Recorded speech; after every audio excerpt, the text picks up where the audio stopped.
Hello, and welcome to the Canadian Football Countdown. I'm Ryan Coop here alongside Trey Colbeck, Adam Stewart, and Michael Garrell here tonight. We'll be talking CFL CBA yet again. We wish we were here doing a season preview show. We were hopeful, but so is not the case. The CBA negotiations are ongoing. And so we're here to talk about it because the TA and the league aren't talking right now. Somebody's got to talk. Otherwise, we just have silence. So that's what we're here to do tonight. We are live on YouTube. We're taking your questions. We're taking your comments live as we talk through everything from the past week in the CFL CBA there as well. And of course, this will be up on the podcast platforms afterwards. Before I bring in the rest of the panel, I do want to mention, as always, we are a proud member of the Canadian Football Podcast Network.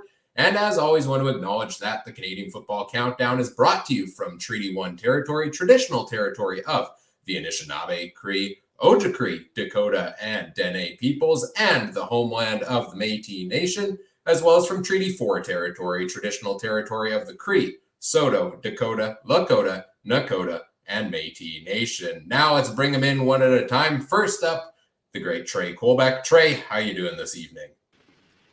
I'm doing pretty good. Just got home from coaching some Rally Cap baseball, and I'm ready to dive into some CBA talk here with you guys. Right on.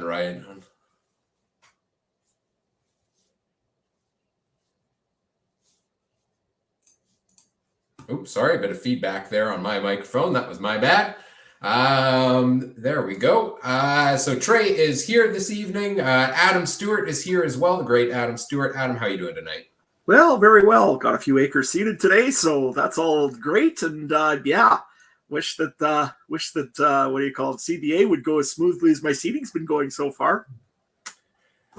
Yeah, it does not seem like the CBA negotiations are on auto steer right now, does it, Adam? Not at all. Seems like the auto steer is definitely off guidance right now. And of course, here with us as well, the great Michael Garrell. Mike, how you doing tonight? Not too bad. I hope we don't have too many more of these town hall type discussions, and but we rather get into actual football on the field. Yeah, we're going to be doing this. We're going to be doing this basically until we have a deal. The CFL does not currently. Training camps were supposed to start yesterday, I believe. And, two of them did. The Calgary Stampeders and the Edmonton Elks underway on with training camp for now. Of course, labor laws get sorted out there. But, where do we begin? It's been a crazy busy week of things around the CFL as they try to negotiate things here. And, it starts off with, I think, let's dive right into what I found was a very interesting negotiation tactic. Because go back, if you listen to our last episode of last week here, one of the things we all agreed on was we needed more transparency from the CFL. Well, they came out and gave us transparency this week when they made their proposal public on social media in a letter to the fans. Trey, what did you think of this from the league? I thought it was a very interesting tactic, but just before, I believe the players also released some things. So I feel like this was probably just the CFL's way of sharing their own side of the story, because I believe that's what we talked about last week, was a lot about the players saying what was going on, but we just wanted the league to tell us, and they for the first time ever, maybe they actually listened and gave us what we wanted. Yeah, no, they did exactly what we thought they were going to do. They, which is rare for the CFL to ever really be that transparent. They used it as a tactic. I mean, let's face it, it probably was more of a publicity / try to move some court of public opinion back to their side, which the CFLPA has been doing for the last week before that. It was just literally, to me, it was kind of partially A, transparency, and B, kind of a negotiating tactic. Yeah, for me, I see this exactly the same way. I just did a title war the CFLPA trying to pull the rope in that direction. Well, now we have a counter pull from the Canadian Football League finally, and I hate when negotiations get public, but you gotta do what you gotta do, and for CFL, for a league that doesn't like to, I don't want to say doesn't care about the court of public opinion or doesn't care about brand damage. This kind of goes against the grain. Um, I'm surprised it happened, but in the same sense, having more time to think about it, I'm not really that surprised. Um, I just wonder if this is the actual offer or if this was an offer from a couple of days ago that has since been massaged. So, you know what? It's a pretty good start. Um, but to be honest, guys, I'm sick of this trying to put pressure on the sides. Last I checked, the partnership is not a pressure campaign. A partnership is two sides actually willing to make a deal, and I don't appreciate this bantering back and forth that goes on between the sides. I don't think it benefits anybody. Somebody should literally just put the two sides in a room, lock the door, take the key, and say, we're not opening this door until you guys have a deal. And also the other thing, I think Trey probably you'll have a comment on this as well right afterwards, but I really, really didn't like the CFL just walking out of the room saying, here's our offer, take it or don't take it. We don't care. This is it. If you want it, this is what we're doing. And you know what? I know the CFLPA did that week before that. And but you got to look at the deal here. Like, they were working on Wednesday, they were working on Thursday, and they were working on Friday, trying with long negotiating hours. There was 12, 13-hour days that they were talking about here, trying to get this deal done. And all of a sudden you just, on Saturday, say, well, take it or leave it. Here's our number. And you know what? I don't like the tactic there by the CFL. I didn't like the CFLPA doing it when this has been so, like, when we're getting so close to the beginning of the preseason. Why are you walking away right now, Trey? It's turning into a game of chicken. I was going to say something, but I guess we're live. It's going to turn into who can make the bigger stream contest or something like that, right? It's ridiculous, and I agree. And I think the league is in a bad position because normally when we see other leagues do this, they're fighting over millions of dollars, and the general public is like, this is disgusting. But the CFL, the minimum salary is like, they're arguing going up $5,000-$6,000 roughly. Like, this is, some of us maybe get that raise a year more than a student football player getting that kind of raise over the years.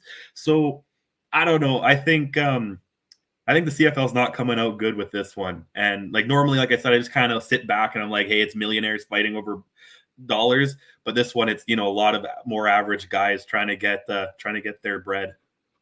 Mike or Adam or Ryan, you go. Yeah, to me, this was, much like I said last week, both infuriating, and I applaud the negotiation tactics of it, because the CFL had taken so much public beating, so to say, over, everybody's siding with the fans. All we've heard is the fans. We haven't heard anything from the league. And all of a sudden, they basically came out and said, yep, here's our most recent offer. And they detailed what we thought was everything from the offer originally, potentially in there. They detailed a good number of things in there. And I think, some of the things in there are reasonable. Like, I looked at that offer from the league and I was like, okay, I actually feel like we're on the right track. I don't necessarily feel like this is the deal that gets it done, but I feel a lot more confident in this than what we talked about last week, which was a 10-year contract with no revenue sharing, an elimination of the Canadian ratio. Like, that wasn't there in the proposal here by the league. But I think it was kind of the CFL putting it out there of, okay, you know what, we're looking like the bad guys, so we're going to put this out here, and this is going to put some pressure back on the players now in the final hour here to get this deal done by showing the fans, look, this is what we're offering. take it or leave it. I agree with what you all have said, though, that I didn't mind that tactic necessarily of it, but the kind of, this is our final offer. Let's walk away. We're not discussing this anymore. Call us when you want to take this deal. Like, that's not a constructive way to negotiate a deal. That's pressuring somebody into a deal that doesn't make sense for them necessarily. And I don't want to see the CFL, this CBA, go down that route necessarily. Mike, what do you think? Yeah, I don't know. This to me, like I said, is just grasping at straws. It's too bad because if you're hoping that this thing gets done in 2 weeks and everybody just forgets about it and it's water under the bridge, I think there's a very, very I don't believe people are going to be as forgiving as normal. There seems to be a lot of anger from fans. There seems to be a lot of anger from players. I know I read earlier that Hamilton players were going to protest outside Tim Hortons Field tomorrow, and they invited the fans to come. I know Adam Bighill has said something similar here. No date was given. Well, actually, an update from Adam Bighill just now on that. They will no longer be picketing outside the IG field here in Winnipeg. Adam Bighill tweeting a couple minutes ago. Update for everyone. Thank you to all the support from the fans. We will not be doing any picketing. Thanks for everyone who has reached out in support. There's also, as a separate way of supporting, it would be awesome to see fans posting the favorite memories and moments with CFL players. So a bit of a change in tactics there, maybe a bit of a change in heart from the Bomber players or players in general around the league.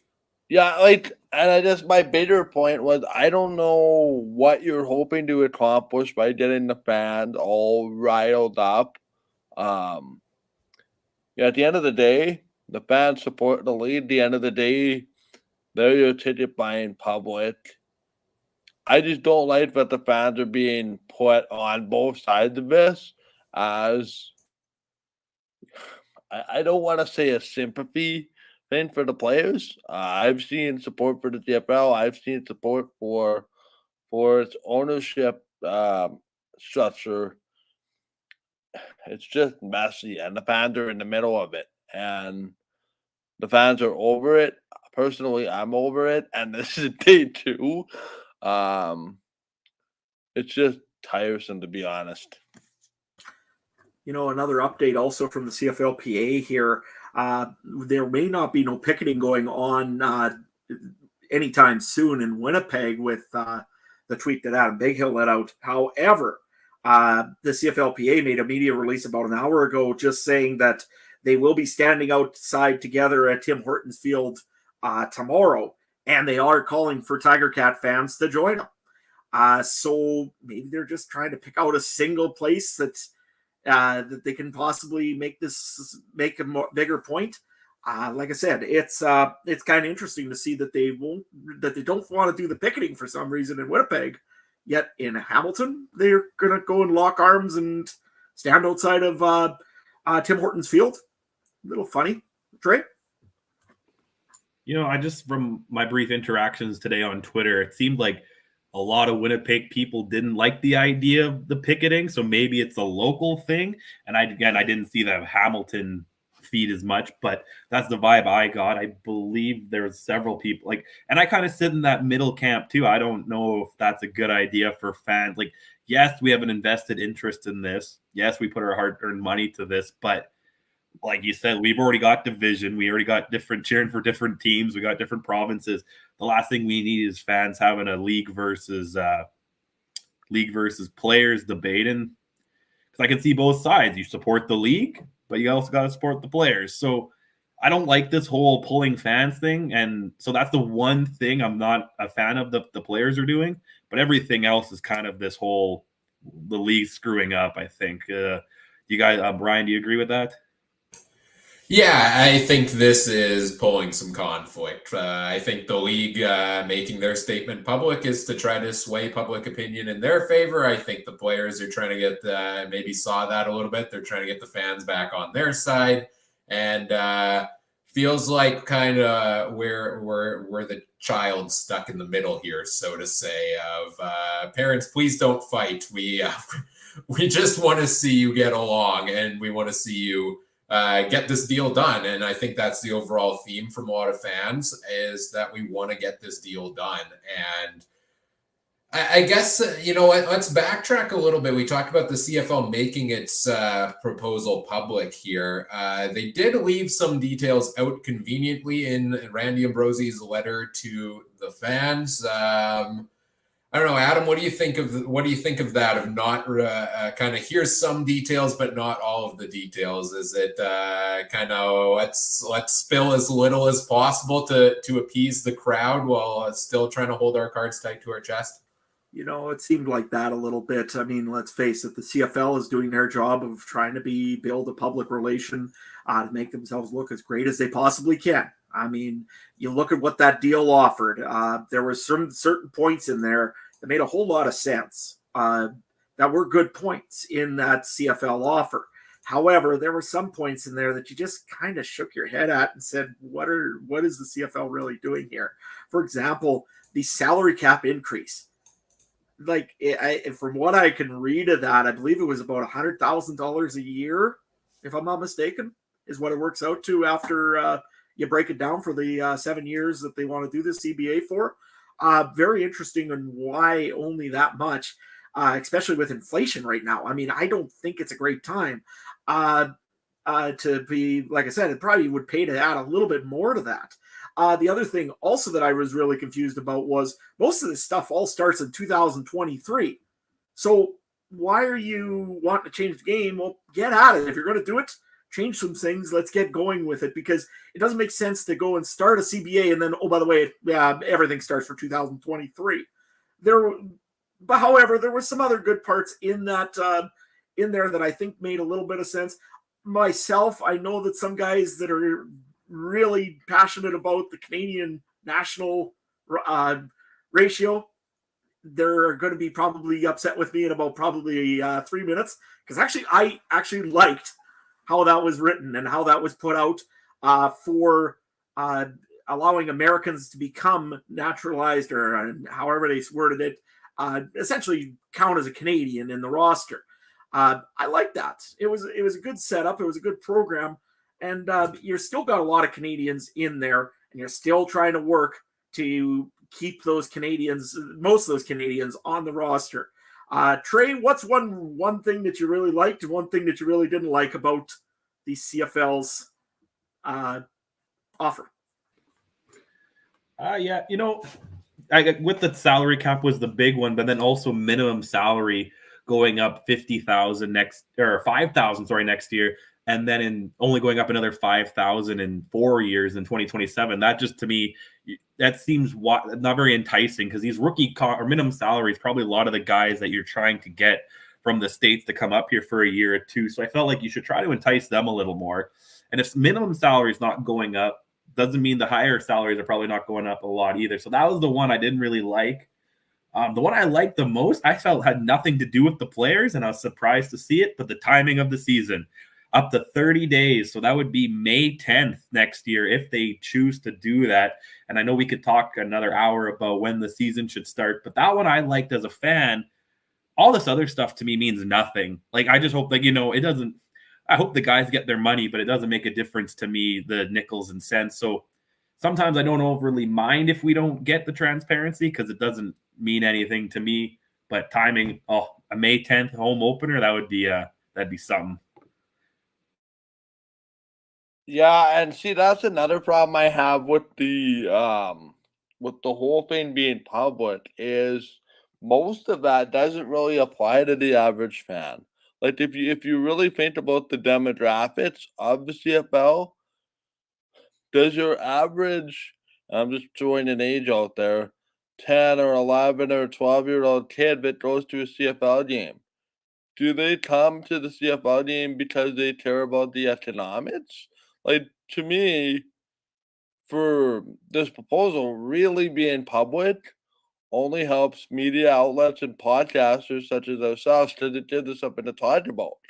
But Joe Smith, who's coming to a CFL game with his family, I don't know about you, but I didn't care about player salaries when I went to games as a young child. I went to games to watch guys like Milt Steedle break the all-time touchdown record. I went to the last game at the old stadium for the nostalgia of it. To me, I think you're losing a large portion of the sympathy by trying to make this public, and I think it's a lot of a mixed messaging because if you're not as closely integrated into the lead as we are, a lot of that is just like, oh, business stuff doesn't matter to me, and that's where I think you have to really be careful because there's a lot of people that can be put off by the dollars and cents when really they're just paying whatever they're paying to get in. They expect to be entertained within a 3 hour window. The rest of it doesn't really apply to them. And I just worry that, the whole, as much as it's a pressure point, that it gets ignored by a large portion of the fan base that just want to say, especially the young ones, that say, hey, I just want to see my favorite players on the field. The numbers and stuff don't make sense to me, or it just doesn't apply to me. So they have to be really careful. And on that note, I have one viewer question, and it was sent to me, and I'm going to word this slightly differently, but the context of it is the same. There's some talk out there amongst CFL circles that the CFL cannot give any more concessions to the Players Association in a monetary form as a result of not making any money the previous 2 years. So for something like revenue sharing, it makes it extremely difficult to project, what you're going to give and what you're going to take percentage wise. How, like, if this is a stumbling block, what are we thinking here as far as like the CFL being able to give, but we have to remember this is a proposition that hasn't made a lot of money, as has most businesses coming out of the pandemic. If this is the hill they're stuck on, what do you guys think as far as solutions? Because it seems to me a lot of giving and a lot of numbers being multiplied by the number of teams, but there seems to be something else missing. What are your thoughts on that, Adam? If the question that I'm trying to phrase made sense. No, it made perfect sense, Michael. What I would think if let's face it, if I'm a player, I want to see transparency, like everybody else wants to see transparency. Show us the books from Toronto, even if they are a train wreck. Just show us what we're actually dealing with here. Same thing in BC. I mean, let's face it, the David Braley era has just kind of left.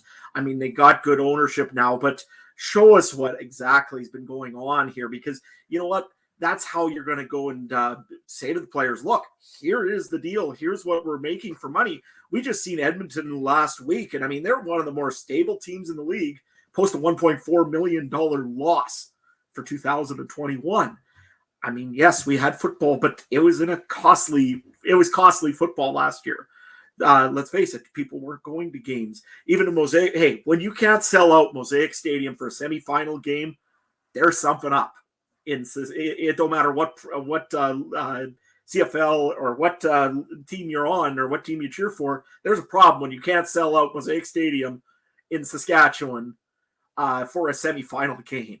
So you know what? to me, I would be first of all saying, let's see the books, let's see everything so we can be more transparent. That's one of the little sticking points that I heard about between the CFL and the CFLPA, that the CFL doesn't want to have their books audited. Sounds pretty funny, but whatever, that's neither here or there. The other thing I would do is say, look, we want to grow with you. We want to grow with the player.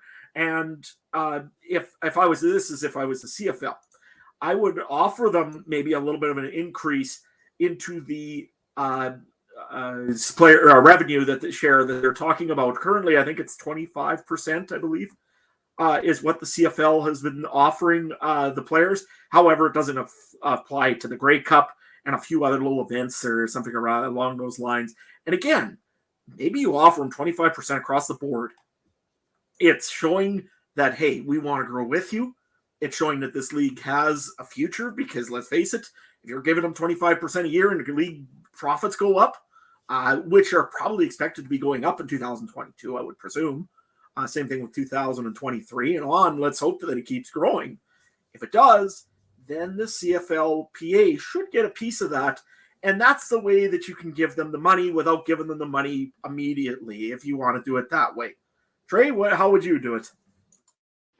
Well, I just want to say, we have to remember, we're not that far off from the CFL not even letting the government see the books when they asked for that magical loan, right? So are we really surprised that, like, oh, we're not going to let the government see it, so why are we going to let the players? So I'm not shocked that they're doing this. They keep shooting themselves in the foot, but you are right. Michael was right when he said they don't have much more to give, I don't think. At this point, a lot of the teams seem to be nonprofits, or, breaking even is a luxury. But your question was, how to do to fix it? Is that what you asked? Well, how would you address the players? I think Michael's question was essentially, what does the players want more money? How, as a league, can you do it without having the money? You kind of hit it earlier. You got to figure out ways to partner with them to make the money. That's all you got. Because I don't think they can actually give much more other than revenue sharing, and that's probably the revenue is all that they have. So it's kind of coming from the same pocket. It's just worded differently. So I think that's why I've never had a good feeling every time the CBA talk comes up, because I'm like, the CFL doesn't have any more to give. That's all it is. And if we can only have only a $5 million roughly salary cap, like, a 10% increase really isn't that much. What are you doing? You're giving a guy $5,000 bonus each year. So I really don't know. You're going to have to partner with them to come up with these ideas to how they can come with the money. Because I really don't know. That's why I have a bad feeling about this. Yeah, and it's a great point about the lack of money being available, right? But I think what Adam had kind of said about the revenue sharing and giving them a share of the future in that, and one of the things that was brought up by somebody in a Twitter conversation I was having this week is, how much revenue is betting going to bring in over the next couple of years? Like, this is relatively new. They had it a little bit, I think, last season. Now it's going to be a more prominent part right away, in years to come. Just look at the NHL playoffs. Every second commercial is betting, right? Like, how that's going to bring in a ton of revenue for the league over the coming years. So how does that play into things? That might be hard to put into the model without having that actually, for sure knowing what the revenue from that is going to be. But there's things like that, and things like another thing that the PA is really focused on is guaranteed contracts. Yes, maybe you can't increase the salary, but if you can at least guarantee a player that when you're going to sign them, you're not going to cut him the day before his bonus. Well, things like that are going to go a long way to helping get the players to sign a deal, even if your cap increases, aren't necessarily massive. I also think there's, the way they frame things can be viewed as a little bit shady. They talked about, over the next 7-year deal, we're going to increase the salary cap by, I think it was like 18.9 million or something like that. And you think, oh, nice, that's a decent chunk of change to go up. Well, our good friends over at the X's and Argos podcast kind of broke that down, and the way they did the math on that was, I think, about 100,000 per team each year over the 7 years, and accumulating it to get to the 18.9. They view it as, okay, we're going to have to pay the players an extra 18.9 million over the next couple of years in total. But that doesn't mean the same thing when you talk about the salary cap and what a team's capable of bringing in 1 year, when it's, only a tiny little bit being added in there. I don't know, Mike. What do you think of the framing of the salary cap there? It's trying to make it look like a better deal than it is. You want the public perception to believe that big numbers mean a lot of progress. 16.9 million looks like a lot of money until you take the magnifying glass to it and you actually look at it and look at the fine print. It's a nice tactic for the average person who, like I said, this 12-year-old or 13-year-old says, oh, 16.9 million. But it's the number within the number, gentlemen, and it's gonna be very interesting. And I'm just like, but I'm stuck on this idea of revenue sharing based on profits, because if you're Toronto, and this is just an example, let's say you lose money. Ottawa, let's say you lose money. Edmonton, let's say you make money. Winnipeg, let's say you make money. You have different places in your lead with different teams making different amounts of money. What if that total pot is negative? How does that work?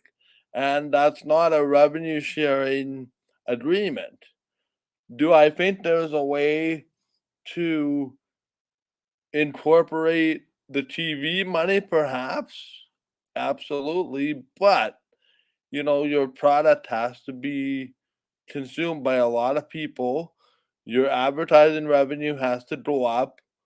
There is going to have to be some really creative ideas that are beyond my scope of creativity to eventually figure out where this money A is going to come from, and B, how it's distributed, and while also keeping the greater plan of the CFL in mind.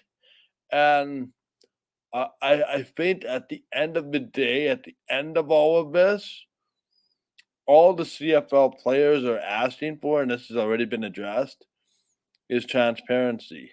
If the revenue sharing is going to be negative whatever based on profit, just throwing a number out there, perhaps if you open the books and explained it to your partner that this is why the revenue is zero or negative whatever, and this is why we can't give more, perhaps there'll be more understanding of the situation.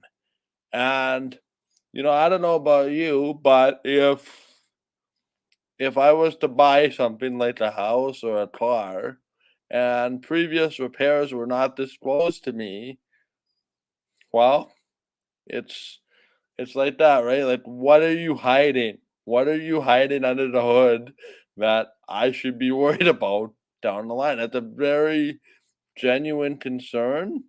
But again, it's how is this going to be fixed in the short term? And I think, there's a lot of discussion. Why does this all start in 2023? I think some of this is extremely difficult to implement with a season. Well, supposedly supposed to be going, but it's not going to happen. You can't implement. Um, you can't implement stuff the way you want to. Another interesting thing too that kind of just crossed my mind while we're having this discussion: more revenue sharing opportunities perhaps allow the players to open up themselves a little bit more to the fan base, more so than they already have. Um, So it's interesting because I don't know, and like I guess the next question I have is how do we come out of this? Like, what's it gonna take? It certainly sounds like it's not money related more so than perhaps player safety, but it just seems like we're at a deadpan, and who's gonna be the one to pick up the phone and is willing to make some concessions based on what would get a deal done. Like you talk to certain people that say, "Oh, the deal's not imminent." You talk to another player that says, "Well, based on the information that we have, we're not that far off." Like it's almost like there's a competing agenda within the different unions and what would satisfy each person. So it's gonna take some creative juices to come up with revenue. Which is unfortunately what the CFL needs to, I think, focus on. Is they need to focus on exterior revenue sources to help grow the business and grow the plan. And, maybe it's as simple as, and this is just me spitballing here, and I know I'm ranting and raving, but maybe it's as simple as signing a trading card distribution agreement, um, opening up, player cards and trading cards, and the profit from that can be split. Um, there's a lot of ways you can do it with some creativity, but maybe just requires some outside the box thinking. No, absolutely agree. I mean, let's face it, the CFL, yeah, they need to do something to get some money out of whatever they can get it out of. Let's face it, we've all been talking video games since the beginning of time. I think we all are still waiting for that video game to happen. And guess what? It takes the CFL and PA to get together on that one. So, there's that. But, we just had actually a neat little question here. We were kind of talking a little bit ago about how the fans are directly involved in the CBA a little bit. And there's two little things that I just wanted to point out. Tim Capper, thanks for watching over on YouTube, actually had a great question. Has the CBA always had the per team community / promotion cash pot for players? The CFL and the CBA before never had any of that. They had a per team thing. So the Rough Riders had their own little separate pot just to try to encourage some players to go to events, make sure that they're helping out with it. But the CBA, and this is from the CFL, has never actually done this themselves with the CBA. So I kind of like that. I think it's about $5.9 million in total that they are putting forward throughout the 7 years, I believe. And just to get CFL players more involved in their communities. And I really like that idea because, you know what? Let's face it, some Americans getting into Winnipeg, getting into Regina, getting into Hamilton, even for that example, is a little bit tough and it's expensive and planes are not cheap anymore. And let's face it, fuel ain't much cheaper. So it's a great little initiative to try to get involved. The other one, though, that was very interesting, and Trey, maybe you want to mention this one, was the fan. I'm not sure what this really meant by Randy Ambrosi. He never really got involved on this one. Yeah, Trey or Ryan, what do you guys think of this fan code of conduct? I mean, am I allowed to say anything bad anymore about the CFL, or? I guess this is a follow up to what happened in Toronto, I'm assuming, right? Yeah, so it's gotta be. and we see a lot. Actually, I see a lot of it in the States right now. You're watching basketball games where like vegan protesters are going onto the court, and I think there's a kid that got onto a Blue Jays game the other day. So and you see it all the time in Europe and soccer. So I understand, football is one of the rare sports where you have a fair bit of divide between the players and the crowd. Usually it's not like basketball where you're breathing down LeBron's neck when he's shooting a three. So I understand it, but also at the same time, we are small communities. So, it's it's not the same equipment. It's almost yelling at your kid's high school or kids coach when you're yelling down at O'Shea. He could live 2 blocks from you. You know, he's not Bill Belichick that lives in some big mansion probably somewhere where you need 3 gate codes to get in. And, you know, so I understand it. And I'm actually surprised that it's an issue. Like that whole thing in Toronto should have never happened, that you shouldn't have them walk like that. And even if you do, you should have like security or something there. Like it was just a mess. And yeah, I think you're the biggest loser ever if you go onto the field during the game. Like it's overdone. It's not funny anymore. It was funny one time 20 years ago. So I don't know, Ryan, what do you think?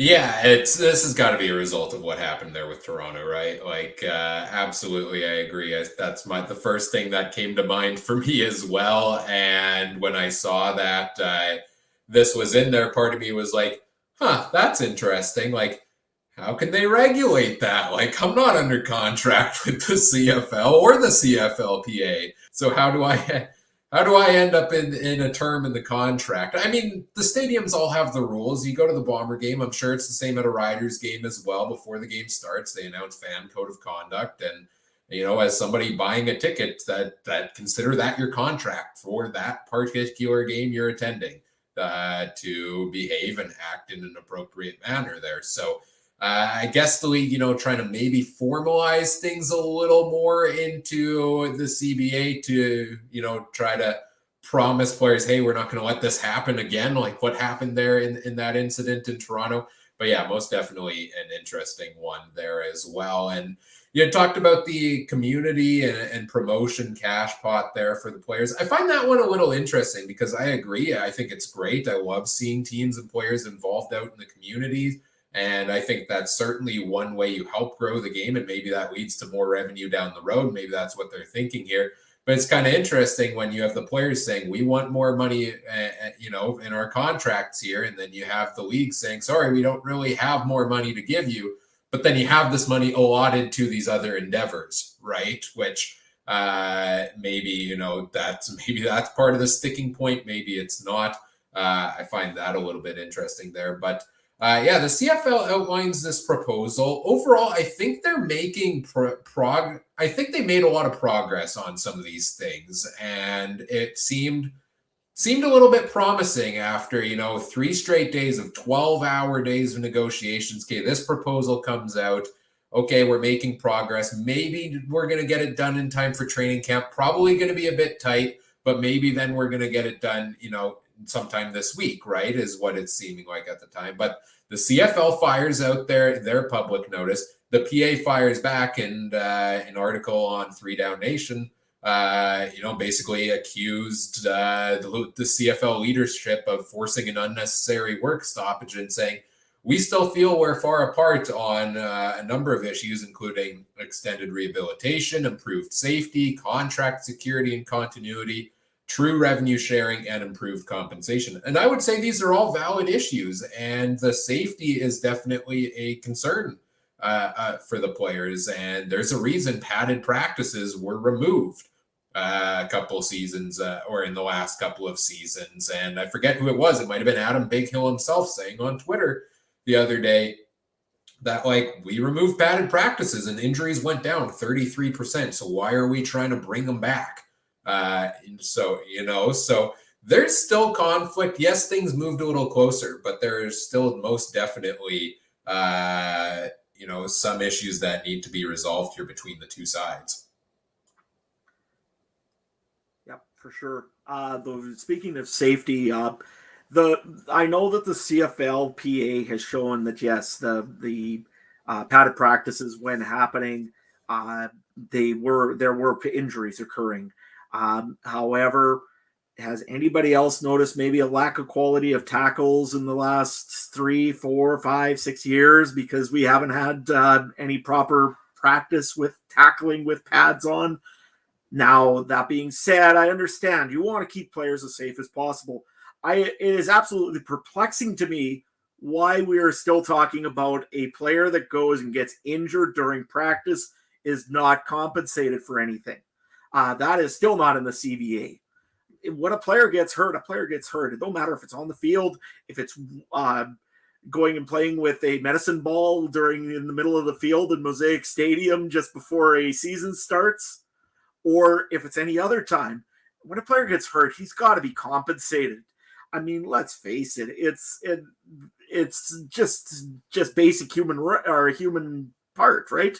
If a guy gets hurt, you want to help him. And let's face it, nobody wants to get hurt. But again, I can see where the CFL's coming with the padded practice part and saying, look, tackling quality and quality of play has gone down because of this. And I can see where the CFLPA is coming, where they say, hey, this is hurting us for injuries. So, there's got to be a happy medium somewhere in there. Also, extending practice times, I believe, was another issue that was coming up. Again, it's fine to have extended practice. Maybe it's just in the video room. Maybe it's somewhere else. That's all practice, essentially. But I think the big thing that they need to work on is, how do you compensate a player when he gets injured during practice? And then they can maybe move on to explaining, okay, here's why we're going to do padded practices. And again, from what I can read with Dave Naylor's from TSN's article, padded practices were going to be 1 hour per week. So not a whole lot of padded practice. Essentially, it's mostly just to get those reps in to make sure you're ready. And there's some young guys that don't understand that CFL is wide open football, and you got to be able to tackle very well. And if you can't, the guy's going for a long game. So to me, I could see why they're doing that. But like I said, on the other side, I could see why the PA doesn't want to do it. Trey, is there anything in safety parts that you'd like to see maybe changed with the CFL CBA? Yeah, I agree with you. Like, if you get hurt in practice, to me, you're on the clock, right? That's you get hurt in the lunchroom at your work, you're still at the office, right? Like, it's still workers' comp. So I don't understand. I'm no lawyer by any means. So I don't understand the legality of that, how they can get around that. But anyway, the one that I've always been bothered by, and I don't know if I can find it in here right now, but how long you're covered after you leave the CFL. I can't think of the guy's name, an ex-Blue Bomber. Jonathan Hafney. Yeah, there we go. Really had some issues after football. And I think that's the one that should be a big sticking point. And I'm sure there's tons of guys like that who, they give 5-6 years to the CFL, and then you're cut and you're done, and you have, potentially concussions, other injuries, and you're all on your own. And a lot of those guys go back to the States where they don't have that sweet free health care. So I think that's the one I really, here it is, player rehab and medical costs. Yeah. 3 years post playing to 4 years beginning in 2025. So I think that's one that should have been a guarantee. Like 4 years even sounds not enough. I understand there's, again, where's the money going to come from for this insurance? But, but 4 years and you're putting your body on the line like that and so you got to give somewhere. If you want the guys having these padded practices, well, you probably got to compensate them more on the back end then. Right, Ryan? Yeah, absolutely. And I think that's something that the league has said in their or the players have said as well is, we would welcome potentially padded practices coming back here. But if so, we want more compensation post-career because players get injured. You see it all the time, long-lasting effects, short-term injuries that may end a player's career. They may not have issues 20 years down the road from one or too many hits in football. Granted, I don't think the league will ever, supply benefits 20 years down the road. But, right now, I think it's 3, maybe a little longer would help there as well. But, yeah, all of these issues, they still seem to be back and forth on here. And which leads us to, the players are striking. The players on 7 of the 9 teams officially not attending training camp for their respective clubs. The only ones, the Edmonton Elks and the Calgary Stampeders. So Battle of Alberta, both on the ice and on the field this season, I guess. Preseason power rankings. You like Edmonton, you like Calgary. Those are the only 2 teams for now. Until they officially strike in the coming days. Their players all voted in favor as well. So, Mike, what do you think about where we're at here right now? The players taking their stand here on the deal. First time, I believe, we have a player strike since 1974 in the CFL. What's so different about this year than we've seen a number of CBA negotiations over the years, and where we're at with the players taking a stand. Why I think it's simple. I think the players are sick and tired of taking to the cleaners all the time. They realize that every bad deal has been negotiated at the last minute. They realize there's no benefit to them. This group of players in this generation is aware of a lot more of the issues of playing football, whether that's injury risk among other subjects. Guys, I hate to be the negative Nelly in this whole discussion, but from what I've read and what I've seen and what we've discussed here in the last almost an hour, I don't see how we're anywhere close to a deal here. There seems to be one issue which leads to another issue. It doesn't just seem like, okay, if we address this issue, then that issue and that issue and that issue will be resolved. I also wonder if the players are taking too big of a stand. And what I mean by that is they realize they've been taken to the cleaners the last couple of CBAs. And they're asking for too much too soon to try to fix what they feel is the issues, and rightly so are the issues. I'm wondering if the CFL is taking exception to too much being asked of them at once. I wonder if the tactic of a shorter term CBA in the 2 to 4 year range would benefit everybody. And, you take a little piece at a time with each negotiation. That's the only way for me I see this being done. I love the CFL, but there just seems to be way too many outstanding issues. Granted, I realize things could change with one phone call, but there doesn't appear to be any bargaining sessions in place for this week. That could change with one phone call. That could change with one private meeting, i.e., the head of the owners and the player committee having a private meeting and saying what's it going to take, and sit done behind closed doors. But again, I wonder, keeping in mind, of course, every negotiation has a pressure point.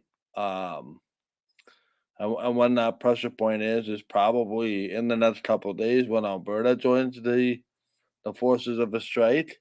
And then you're looking at opening night. But I hate to be that negative person, but there just seems to be way too many outstanding issues to be close enough for a deal.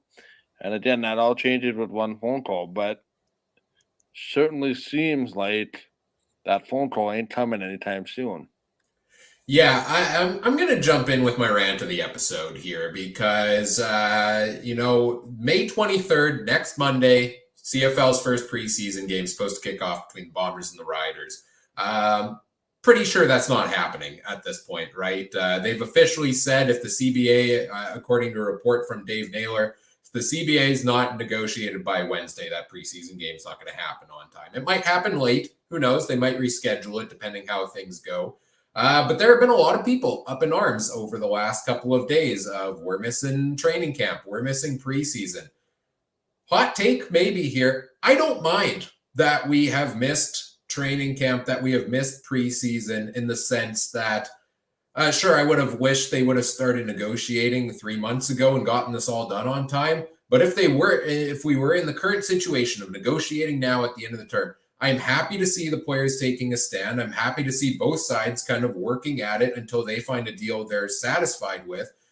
I don't mind missing one preseason game if it's going to be, the next 7 years, 5 years, whatever it is, of a deal both sides are happy with, that they're going to work happily in unison, and we're not for the next 3-4 years going to hear, oh, I was cheated out of a deal or something like that, right? Like, thinking of the big picture, the grand scheme of things, it's a preseason game versus, yeah, we get a deal the players are happy with, the players are motivated, the league's motivated to grow the game, to put entertaining product out on the field that we're going to enjoy for years to come. So it's unfortunate that we're in this situation. I wish we never got here to begin with, but I maybe it's just the optimist in me looking at the positives of, yeah, like Mike said, the CFLPA is not standing down at this moment. I think they might eventually as time goes along. But I kind of like to see that they are standing their ground here and fighting for a fair deal instead of just giving in to what the CFL says there. Adam, what do you think? No, I have to agree, Ryan. I mean, let's face it. I came on here last week and I said Saturday we will have a deal. We will be playing, having training camp at regular times. And I'll tell you right now, Trey, I hope you have that little banner behind you that says Trey was right. Trey was right.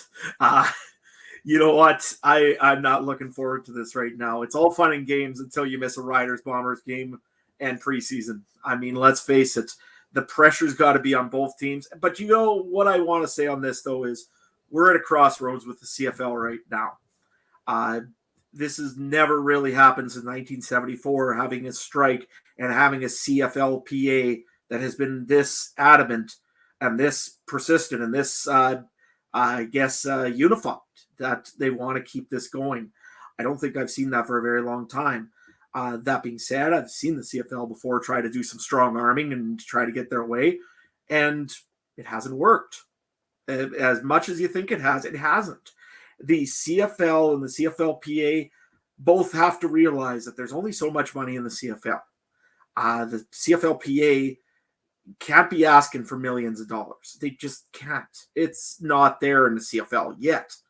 In a few years, like Mike said earlier, it's going to go and it's going to be one of those that you're going to probably slowly build yourself up, and you got to build yourself up. They should.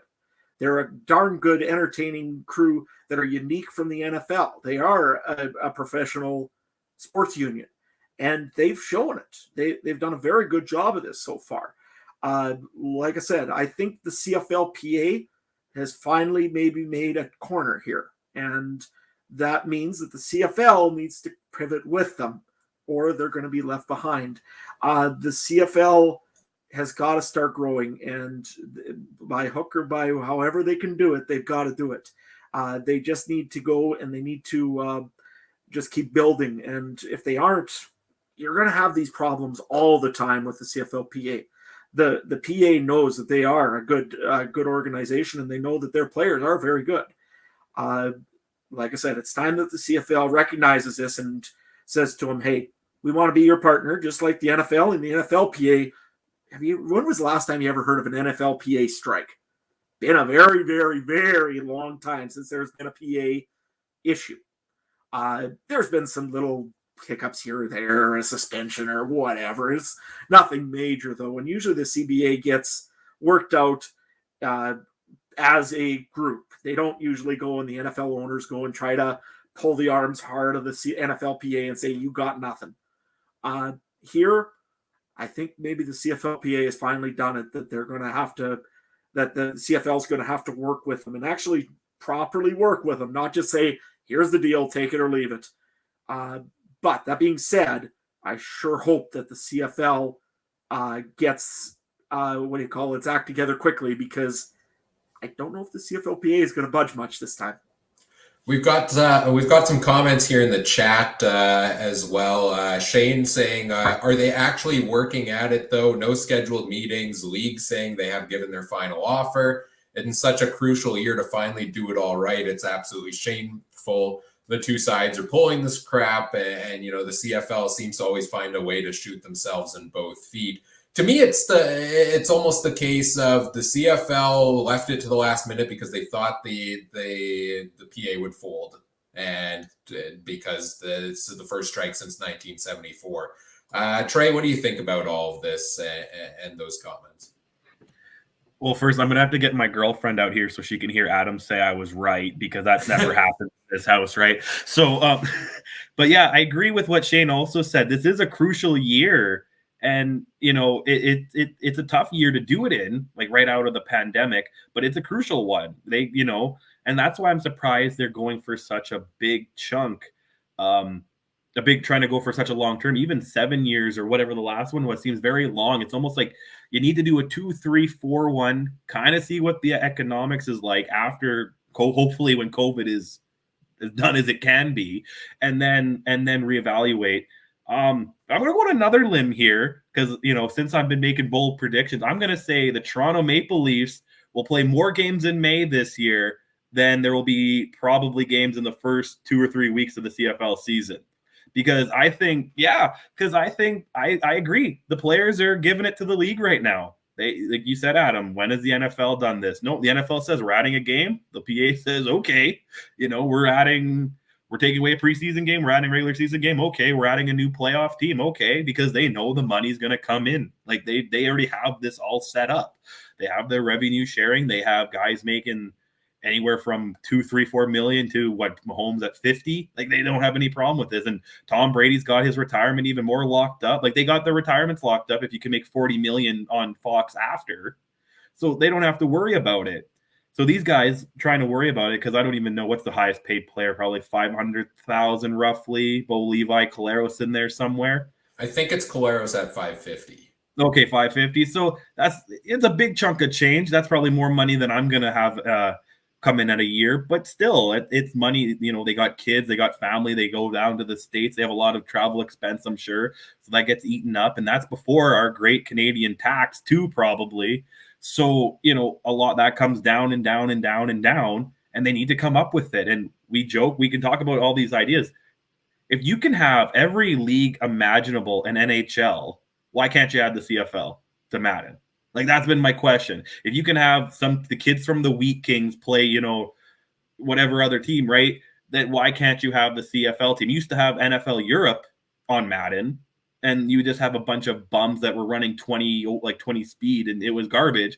But you could still have the CFL in there and do something, and like anything. Like, honestly, I would even just take the hit as the league and say, hey, EA, here's our rights. Do whatever you want with it, kind of thing, for a few years, and then renegotiate, because it's just going to be free advertising. And like I said about last week too, I said about the XFL, they got The Rock, they got Fortnite, they got whatever he does. You know, he's one of the highest paid actors in the world. What does the CFL have? Yeah, great. We got guys like the new president in Edmonton, and we got guys like Will Ferrell wearing a BC Lions jersey. But is he going to come to an actual game? Is that really going to do a lot? Who knows? So I think that, yeah, I liked what Shane said. They are pulling this crap, and I can't believe it either. Whoever wants to go to that. Yeah, you know, that being said, like I said, there's only so much, again, in the CFL. There's only so much money to go around. I'm surprised, like you said before, that the players are going for a big swing right now, just because of what's all happened in the last few years. Let's face it, COVID pretty much bankrupted teams. When like I say, Saskatchewan and Edmonton are losing money, that's not good for the CFL at all. And now, again, the CFL did ask the CFLPA to take a little bit of a different, abbreviated and a lighter pay salary during the 2021 season. And I'm sure that's why the CFLPA right now is saying, okay, it's payback time to pay it back. And you know what? It makes sense. But again, it's still the CFL, which is light funded league. I mean, it's just, it always has been that way. And like, let's face it, I want to see it grow up, and I'd rather like to see it pass the NFL for stature. That would be awesome, seeing billions of dollars going into the CFL. It probably won't happen this year, though, and I hope the CFLPA realizes that. That being said, I hope you get what you can get, but in the end, we got to play football. Mike, what do you think? Yeah, if I could just add on to Shane's comment about are they actually working at it though, like that whole perception to me, what I think is happening is I think there's a cooling down period happening and a rethinking period. Because to be honest with you, to keep talking and keep talking and keep talking, and you're pounding at the wall to try to get something done, is extremely counterproductive. It's extreme. Like if it's clear that there's no deal to be made, sometimes the best thing to do is just take a step back and reevaluate. At some point, somebody has to make a move, and you know, I have a feeling they're working at this behind the scenes a lot further down the line than we think it is, because the different sides are working on different ideas, and there has to be an exchange of ideas here somewhere down the line to there has to be an exchange of ideas in the event that renegotiation get restarted. So I think you're always working in behind the scenes on something within your respective ranks. But to me, this is just a cooling down period, and two sides of it recognize there's no deal to be made. So why keep talking? It's like, why you keep talking to the wall if there's no response? And if there's no response, what's the point of talking? And I agree. It's awful. It's a critical year. It's the first real legit opportunity to have an 18-game season in its entirety. To me, it's just that I don't want to see a brother take the owners uh, to the cleaners, and I don't want the owners to take the players to the cleaners either. There's common ground. There's something called common sense. It's unfortunate that the players are trying to take this Hail Mary and ask for a whole lot. And at the end of the day, I just think there's a cooling down period. And somebody has to come to their senses and realize, okay, we agree to this, and this. What about this? What about that? If we do this, would you do that? There's got to be compromise. This is not a partnership right now. This is a stare down. This is an angry. Uh, this is an angry time. It is emotional for both sides, and if it's that emotional, what's best is just step away, take a breath, take a few days, think things through. Because as I've said before, and I think I said this last week, there's no pressure point quite yet. The pressure point is not the preseason. The pressure point is week one. The pressure point is checks, losing checks, sending players back home. That is a worst case scenario, and that is the pressure point. Yeah, and I agree with that as well. And I think what you were just saying matches the sentiments that Shane put in the chat here as well. That the timing of it's not great, coming right out of first season back, shortened season from COVID and everything like that. And I am interested to see what kind of length of contract the players are looking for here, because we heard maybe the league wanted a 10-year contract. Now we've seen they've proposed a 7-year contract. Like, is the league trying to lock in for a long-term deal? Is the PA also trying to lock in for a long-term deal? Do they want a shorter one that's, a couple of years and then we make some progress? Because I do agree with what's being said here that, maybe if it's a shorter deal, maybe they don't need to go to such extremes in what they get from the deal. You make some progress and you make some more progress in a couple of years. So interesting standstill there. I'd love to see more, kind of much like we got from the CFL's proposal, not necessarily their publicly announced one, but the one that Dave Naylor was able to more details to fish up. I would love to see the PA side of things. Truly see, we know which side of what the CFL has offered that they're not happy with. Now I want to see what they're offering to see, or wanting to see just how far we're off on those deals, right? Because are we a mile off? Is it a game of inches here? Like, how far away are we truly from getting this done?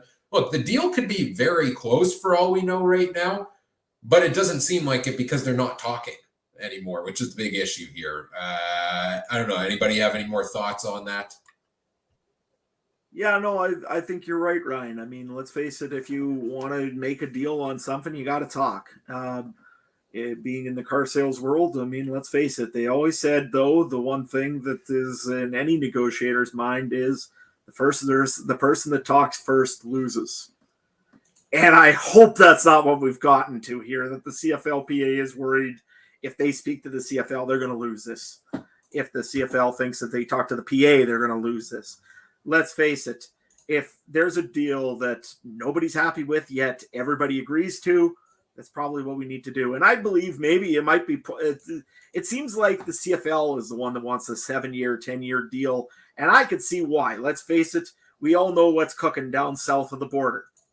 Any hints in what I'm saying there? Anyways, with that being said – if you're going to be worrying about the XFL coming, you obviously want a longer deal to happen in the CFL's eyes. If I was the CFLPA right now, I'd be negotiating for a 2-year deal. I'd 2 or 3 at the most. I would just go and say, okay, we're going to go and we're going to just increase modestly and everything else, that's fine. We'll do that. But in 3 years, when this deal comes back up and there's another league on the side of me and they're on the side of the CFL that's trying to get our players, we're going to be asking for a lot more than what we're asking for right now. Now, again, the CFL should be terrified of that prospect if they want to actually not increase revenues and everything else, or they could get excited about that because they got a chance to build their league back up, get everything going again, and then, hey, it is time to then reward the players. And like Shane just said here in the comments, he'd love to see, and I would too, love to see every player make $100K minimum. You'd be able to keep some of those players like Matlin Riley, or yeah, I think I said that right. I hope it did. Sorry about that, to Saskatchewan. You'd be able to keep some of those players that are going to university, getting a degree, and saying, I'm going to play the CFL for minimum. No. Why would I do that? Because I'm just going to beat my body up and do it for what? Nothing? It doesn't make any sense. And you know what? I'd love to see every player get 100K minimum and an average salary of 150K. But you're right. The CFL can't afford that right now, plain and simple. But again, that being said, that's where the CFLPA needs to get creative and just say, hey, 2-year bridge gap. We'll increase very modestly the salary cap, just a very small one. We'll take 5% revenue share, but we want those 2 years only. Final question here as we go kind of around the horn to wrap this up for today is, where do we go from here? Like, we talked about what should happen for each side, what we think we want to happen. What actually happens here going forward? Trey, the master of predictions here. Let's start with you. Who breaks first? Who calls who? And how soon do we realistically think these two sides get back together and get a deal done? Well, we're going to do some Doctor Strange multiverse here. I think there's 2 possible multiverses for this situation. The one is the players are going to have to break if we want football this year. Like they're going to come to the realization that they got to get their money, right? So that's the one. But my other side is, if they decide to stay strong, why would they bend? Why would they bend in July and August? Like, why? Like I said, some of these guys already have jobs the other 6-7 months of the year. Why would they bend? Why would they come up here and risk a lot of that? Just stick it out. So I think they either need to bend this week, or we're going to be praying for hockey season because there's nothing else to be watching from now until then, maybe, or NFL. Right? Or Jays playoffs. Like, we're going to be thinking of all of that. And I think it might be another year of sitting on our hands just waiting, because if they don't break by opening day, I don't see any real reason why they decide to do it week 2, week 3, week 4. They're willing to lose their checks or willing to find their other job. They're not going to quit their job and come back up here once they find that job might be equal money and they're not killing themselves. And I think Adam said last week, or a couple of guys said, well, they want to win. Yeah, I'm sure they do. But you got to weigh the options, guys. So what do you think? Trey, today I'm gonna ask you this straight out. Yeah. Just so I'm understanding what you're saying. I think I get what you're saying, but I just want to make sure. You're saying if nobody breaks in the next 2 to 3 weeks, in your mind, we could be looking at potentially a lost season. Oh, yeah. 100%. I don't see why not. If the players are willing to go this deep and miss, like I said, one check, like I don't see why they would stop week 2, 3 and decide to talk then. And I think the longer it goes, the more power they potentially could have. If they say, hey, screw you, CFL, we don't need your money, then that's going to force the CFL to do something, because unfortunately the stadiums, the owners, everything, they need the players. The players don't necessarily need them. They have other potential opportunities. Are we looking at the possibility of CFL looking at replacement players? Who? USFL guys that just played 8 weeks? Or college guy? I don't know, because MLB tried that once before with AA players and it didn't work out good.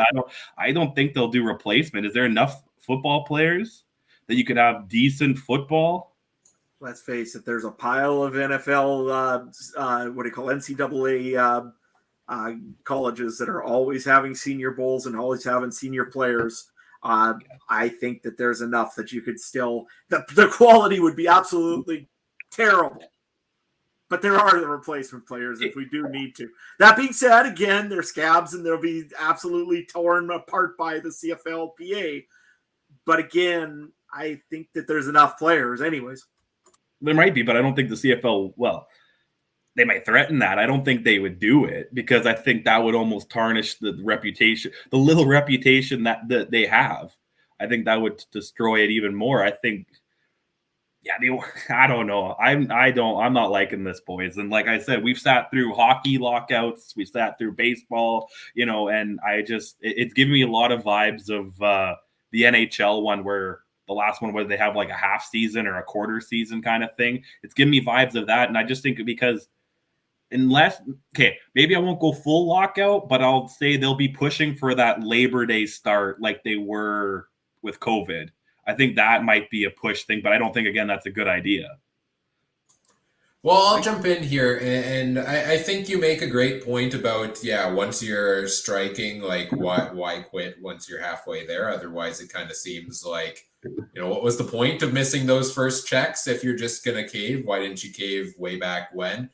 I think maybe that leads to the CFL is the first one to finally say, I guess we should come back to the table. They're really not going to take the deal we put out there for them. That being said, I think the deal still maybe trends a little more in the CFL's direction when it comes out. I think the CFL starts the conversation again. They maybe adjust things a little bit, but we're still seeing, something maybe close to what we've seen already from the CFL's deal out of here, where the CFL in good faith now, or maybe not in good faith, is finally like, we don't want to miss games. Let's get this deal done. Okay, what is it going to take?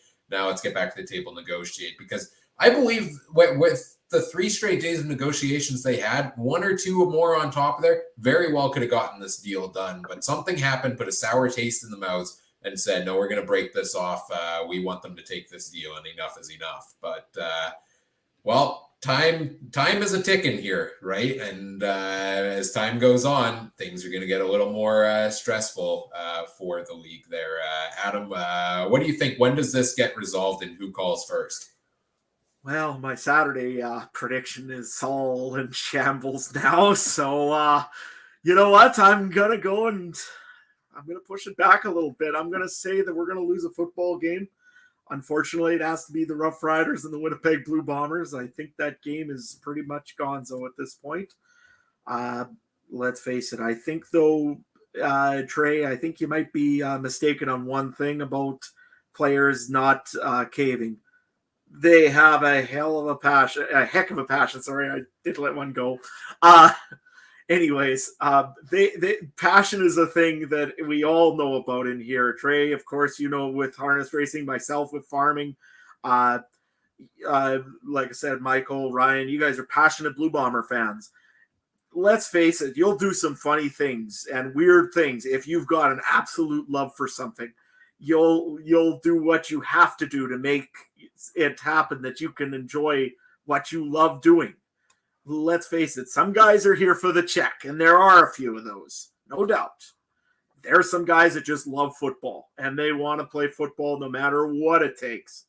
And eventually, those guys will be the ones to drag this back to the table and say, let's play some football. Whether it's a CFL executive like Victor Cui, who proved now that he is a big football guy, or is it a guy from Hamilton? Maybe it's Simone Lawrence that just wants to play. Maybe it's his last year, and he wants to make sure that his last year is played. He doesn't want to sit out a year and not be able to play. I mean, a guy like Charleston Hughes, who just got re-signed by the Rough Riders, this could be it. And when you got those kind of guys in there, they are going to push to play football no matter how they can play football or where they can play football. It's the CFL right now is the place they want to play it. And eventually I think that they are the ones that are going to have to push back and say, we want a deal. Let's make something happen. And those are the guys that are going to make your deal eventually. I don't think it's going to drag this out to regular season, though. I think preseason we may lose a game, 2, 3, maybe even. But I don't think we're going to lose a regular season game. Mike, what do you think? One thing I am liking is Shane's latest comment before I get to my spiel. He says, the silly thing is, as with every negotiation, if they miss a few game checks, they'll never make it back over the term of the deal. So what's the point? Well, my initial reaction to that, and it's something we've heard before. It's to protect the players after us. We're willing to sacrifice a little bit for the betterment of future players. But again, your point's well taken. I understand the passion on both sides. It's fans are stuck in the middle because, there's a running joke out there amongst some of my friends who aren't Bomber fans but are friends of other teams that said, well, every single time I want to play Blue Bombers win the Grey Cup, there's some kind of crisis immediately afterward. Year one was COVID in the last season, and they win again, and now we have a lockout. So I don't know, just coincidence and a joke more than anything. But sometimes it really makes you wonder. But no, as far as where we go from here, I kind of said this earlier in my rant, and that was I believe there's a deal to be made. The question is, how late is too late? I'm all for a cooling off period if that's what's required.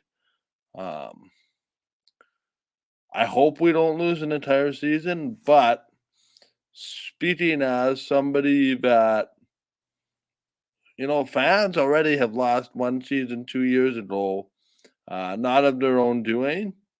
I don't know about you guys, but I found some pretty cool and interesting stuff to do with my time and when I would normally watch CFL football. That's the danger in this. Like, I'm a diehard through and through because of the podcast and media work, but the rest of it with, here in Manitoba, you have option to go to your cottage for a weekend with your family. Last thing people thought about, and a lot of that, granted, there was other stuff going on in the world. But people have found a way to make things work without the sport that they love. That is the danger that the CFL is running into.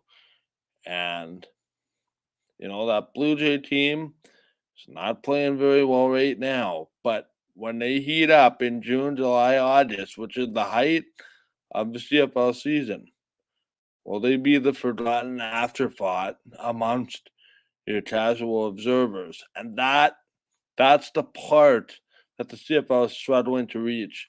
They're not struggling to reach Ryan or Adam or Trey.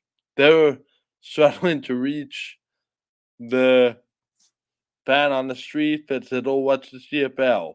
So they come to a game and they get captivated. They're not going to have any problem getting us back. But the minute you remove yourself from people's lives, it's very hard to get that attention back. Unless you're the NHL, unless you're the NFL. CFL doesn't have that luxury. If I could just speak to both sides for just 1 minute, there's a deal to be made here without being greedy. Give and take on both sides will get this deal done. It might not be pretty. You might not get everything you want. Get a deal done for the betterment of yourselves, the betterment of the fans.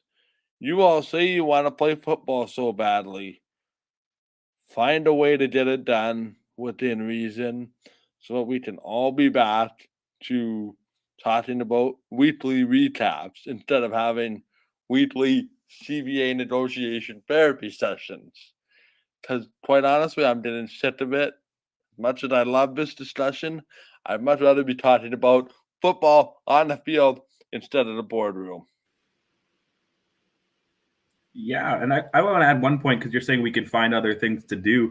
We've got to remember what's a growing sport in Canada right now, and we're hosting a part of the World Cup that's going on over the summer. That's soccer.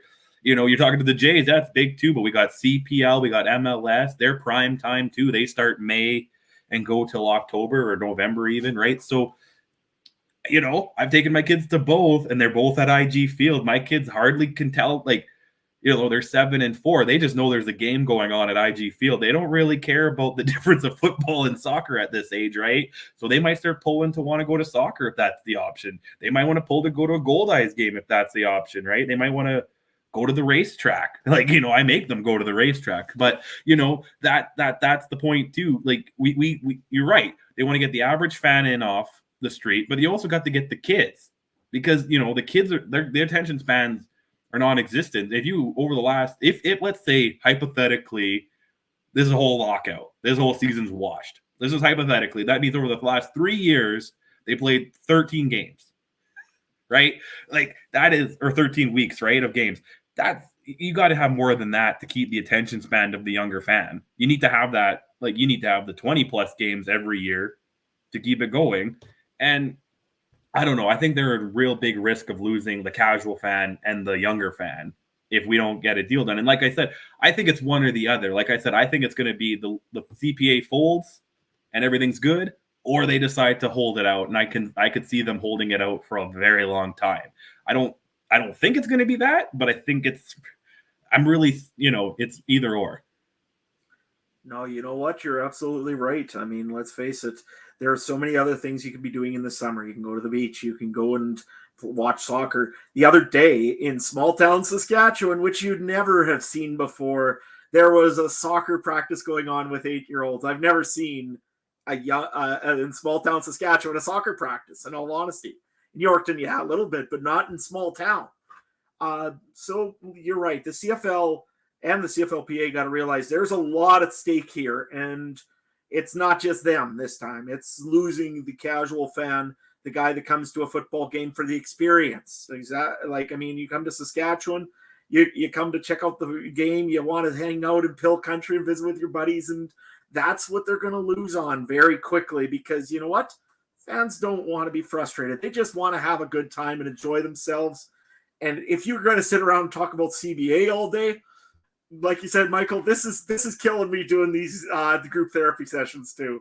I would love to be talking about right now how the Ottawa Red Blacks need to go and move on for Paul LaPolice before the season even starts. But I can't talk about that because we got to talk about CBA. So you know what? I'll leave it at that. But hey, let's hope that there's a CBA done soon, because yeah, I want to get back to football too. I think Shane in the chat sums this up really well. Fans use sports for escapism. It gives them a break from their daily stresses, and frustrations can go away for 3 hours and be replaced with joy. And if the league becomes a trigger of frustration, that's a problem, right? And I think we're all, you know, echoing the same thing here. We hope a deal gets done. We want a deal to get done. We want a deal done that both sides feel comfortable with. Obviously, we don't want to see anybody shoehorned into a deal. And at the end of the day, we just want to get a deal done, and we want football to be back out there on the field. And hopefully, like you said, these sessions can finish and we can get on our way with season preview content. And if things wrap up, somehow this week, next week we'll be doing a season preview show. Look forward to that. As I said last week, if not, well, we'll be back here talking more CBA, I guess. Or find other things to talk about. My thoughts on where do things go from here. I think we will have something to talk about here next week. I don't know if that means we have a deal and it's a season preview show, but I don't think it's going to be radio silence from both sides over the course of this week. That's way too long with the season this close to have nobody reach out the olive branch in some way, shape, or form. And I think we will have some sort of progress made. And hopefully that means we see football return in short order. But that's going to do it for this episode of the podcast. A great roundtable discussion here yet again. Great chatting through this all with you. Very therapeutic. Always loved having all of the comments on the live broadcast here on in the YouTube chat as well. Really appreciate all of you who chimed in there. Make sure you subscribe on YouTube as well and stay tuned. We may have more live content to come throughout the season here as well. So look forward to that. In terms of where people can find us all on social media, let's start with you, Trey. Where can people find everything you got going on these days? You can follow me at Twitter at TreyMBHarness. Always down to talk football or like Adam mentioned, horse racing. So, you need some inside tips. Don't ask me. I always lose, but I'm sure I can direct you to people who have the better tips. Like I said, always feel free to talk to people, whatever. I'm always on my phone. That's the only thing I always have next to me. Mike, how about you? Yeah, you can find me on Twitter at MikeGerl, MikeGerl, and on Facebook, facebook.com/GameTimeTVMB. You can also find me starting Wednesday night enjoying that Battle of Alberta hockey series. But it actually starts tomorrow because I can't wait to see that Battle of Florida again. But I'm hoping for a different result. Sorry, Ryan. Yeah, we'll see. We'll see on that one, Mike. Adam, where can people find you? Well, you can find me at Adam Stewart 1. Let's face it. I mean, I'm like Mike, except I'm not really as interested in the Battle of Florida as I am in the Battle of the Central with the Avalanche and the St. Louis Blues. By the way, Avs in 4. I've called it already. But hey, if you want to come and talk football, you want to talk CBA, you want to talk Avalanche, or you want to talk NHL, or if you want to talk about my other favorite subject, farming, by all means, you'll be seeing lots and lots of seeding posts coming soon over on my Twitter channel. So, hey, make sure you follow me over there. Hey, if you want to find me on Twitter, I'm at CooperTrooper42. The big extent of my Twitter activity is liking Adam's farming posts. But you can also, I was a little more active this week cheering on my Tampa Bay Lightning as they did knock off the Toronto Maple Leafs in the 7-game series. No surprise there, of course. Battle of Florida coming up. Looking forward to that as well. And of course, talking CFL. And hoping we have some good news to talk about this week. You can find us on social media, on Twitter at CF Countdown Pod, on Facebook, the Canadian Football Countdown there. As mentioned, subscribe on YouTube for more live shows going forward. And make sure you check out all the other great shows from around the Canadian Football Podcast Network as well at CF Pod Network on Twitter. Whatever podcast platform you're listening or watching on, we appreciate if you do all the fun things like comment, rate, review, subscribe, share the show with your friends, help us grow the show. We always appreciate that. And on behalf of our whole panel tonight, Trey Colbeck, Michael Garrell, and Adam Stewart, I'm Ryan Coop saying thank you for listening or watching. Have a good one. Bye.